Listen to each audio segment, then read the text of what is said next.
12 ربیع الاول کا دن جیسے ہی رونما ہوا، ہمارے رویے بدل گئے، ہماری طبیعت بدل گئی، ہمارے الفاظ بدل گئے، ہماری محبتیں نفرتوں میں تبدیل ہو گئیں۔ کیوں؟ 12 ربیع الاول کا دن نبی صلی اللہ علیہ وسلم کی ولادت کا دن منایا جاتا ہے، تو کیا نبی صلی اللہ علیہ وسلم کی ولادت، نبی صلی اللہ علیہ وسلم کے دنیا میں آنے کا یہی مقصد تھا کہ نفرتیں پھیلا دی جائیں، لوگوں میں آپس میں لڑائیاں شروع کر لی جائیں، لوگوں پر فتوے لگائے جائیں؟ قطعاً یہ مقصد نہیں تھا۔ اور دوسرا طبقہ ہے جو کہتا ہے میلاد نہیں منانا چاہیے۔ آئیں آج اس کا حل نکالتے ہیں کہ میلاد منانا چاہیے یا میلاد نہیں منانا چاہیے۔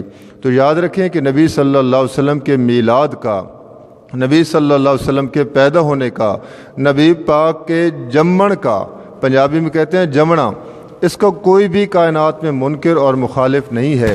لیکن سوال یہ ہے کہ جو طریقہ ہمارے بھائیوں نے میلاد منانے کا بنا لیا ہے، آیا اس کا شرعاً کوئی ثبوت ہے یا نہیں ہے؟ کیا صحابہ کرام نے، تابعین نے، تبع تابعین نے، حتیٰ کہ 600 سال تک نبی صلی اللہ علیہ وسلم کی وفات سے لے کر 600 سال تک کیا کسی بندے نے میلاد منایا ہے؟ تو جواب آئے گا کہ نہیں منایا۔ ہاں، ایک ہستی نے منایا تھا جو خود نبی صلی اللہ علیہ وسلم تھے۔ اور آپ نے کیسے میلاد منایا تھا؟ فرمایا کہ میں سوموار والے دن روزہ رکھتا ہوں، کیونکہ میں سوموار کو پیدا ہوا تو میں روزہ رکھتا ہوں۔ پہلی بات یہ ہے کہ ہر سوموار کو روزہ رکھتے تھے اور روزہ رکھ کر ہی آپ نے اپنا میلاد منایا ہے۔ تو میرا خیال ہے کہ ایسا میلاد منانا تھوڑا سا مشکل ہے بھائیوں کے لیے، تو یہ نہیں بیان کیا جاتا۔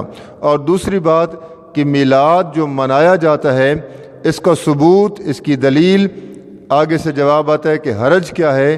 تو میرے بھائی، حرج یہ ہے کہ آپ ایک ایسی نیکی دنیا والوں کو سمجھانا چاہتے ہیں، دنیا والوں کو بتانا چاہتے ہیں، دنیا والوں کو دکھانا چاہتے ہیں، دنیا والوں کو باور کرانا چاہتے ہیں کہ جس نیکی کا علم صدیق اکبر کو نہیں، عمر فاروق کو نہیں، عثمان و علی کو نہیں، طلحہ زبیر کو نہیں، صحابہ کرام کو نہیں، تابعین کو نہیں، تبع تابعین کو نہیں، امام اعظم ابو حنیفہ کو نہیں، حتیٰ کہ امام اہل سنت یعنی بریلوی مسلک کے جو بانی ہیں مولانا احمد رضا خان بریلوی صاحب، ان کو بھی علم نہیں تھا۔ پھر آپ کیسے کہہ سکتے ہیں کہ ہم اہل سنت ہیں؟ جب آپ اپنے بڑے کی بات نہیں مانتے تو پھر آپ کیسے کہہ سکتے ہیں کہ ہم اہل سنت ہیں اور ہم اپنے امام کی بات ماننے والے ہیں؟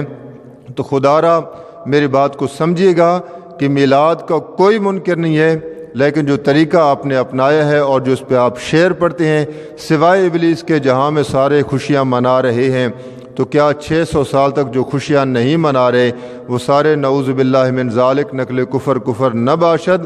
کیا وہ سارے کے سارے شیطان ہیں؟ اس پہ سوچئے گا اور غور کیجئے گا، پھر آپ جواب دیجئے گا۔ وما علینا الا البلاغ۔